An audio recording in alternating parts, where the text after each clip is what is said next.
Hi guys, welcome back to Tutorial Millennials channel. In today's video, I'm gonna show you how to check your hidden emails.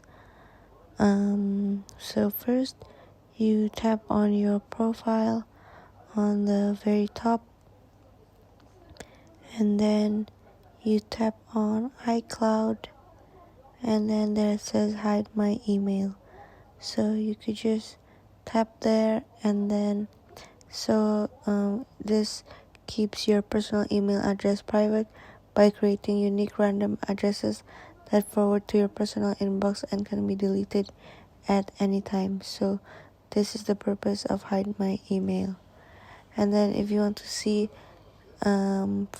which apps or website, you can just tap, and then there hide my email. So that's the email, and then it is forwarded to my real account.